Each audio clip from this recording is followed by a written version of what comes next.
Sports psychologist Rod Gilbert says, quote, "Losers visualize the penalties of failure and winners visualize the rewards of success. Without advertising our goals to ourselves, we can lose sight of them altogether." Now, I'll often start the day by drawing 4 circles on a blank piece of paper. The circles represent my day, my month, my year, and my life. Inside each circle, I write down what I want. It can be a dollar figure, it can be anything. And the goals can change from day to day, it doesn't matter. There's no way to get this process wrong. But by writing the goals down, I'm like an airline pilot looking at my map before takeoff. I'm orienting my mind to what I'm up to in life. I'm reminding myself of what I really want. Now, when you get on a plane, would you poke your head into the cabin and say to the pilot, just take me anywhere? That's how we live our lives. That's how we live our lives when we don't make a map. Number 52. Don't stop thinking. Motivation comes from thought. Everything we do begins with a thought. And when we quit thinking, we lose the motivation to act. We eventually slip into pessimism, and the pessimism leads to even less thinking, and so it goes. A downward spiral of negativity and passivity, feeding on each other. Pessimists think so negatively about doing the whole thing perfectly that they end up doing nothing and becoming passive. Whereas the optimist always does a little something, always takes an action, always feels like progress is being made. Pessimists continually use their imaginations to visualize worst-case scenarios, and then concluding that those scenarios are so hopeless that there's no cause for action. Therefore, pessimism always leads to passivity. Optimists agree with Colin Wilson's point of view. He said, "Imagination should be used not to escape from reality, but to create it." Begin the habit in yourself of saying no to negativity.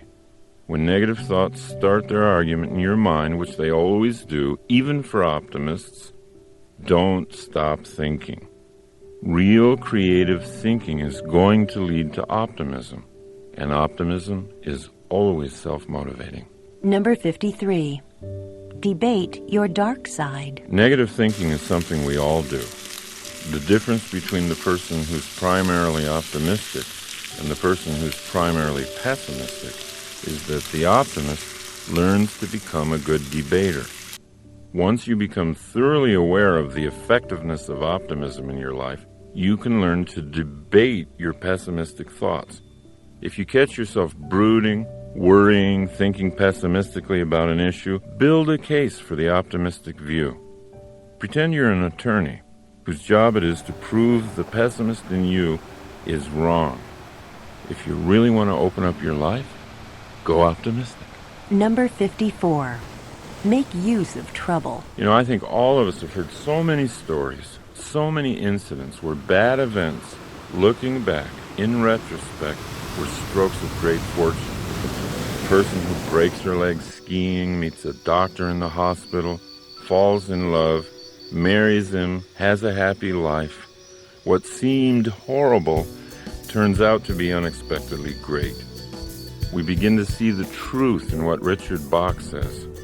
Every problem carries a gift inside it.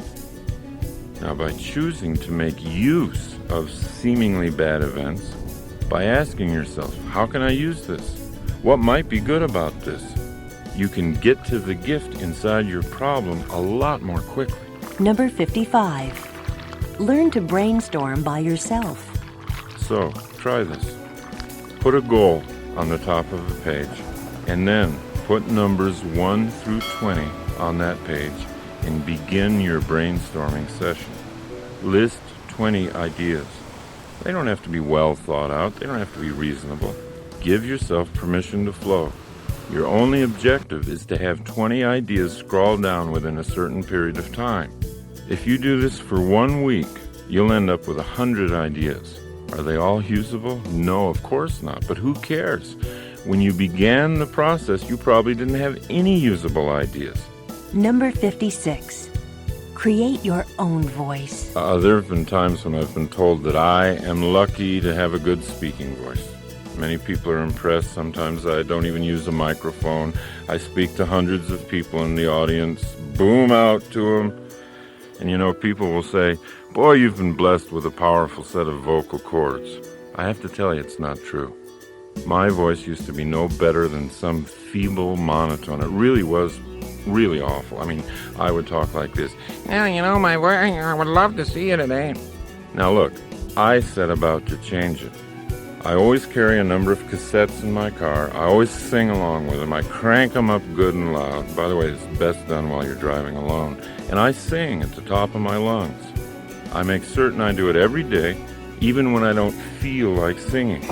See, that's the point. Don't let your feelings ruin your life. Keep thinking, strategize, plan.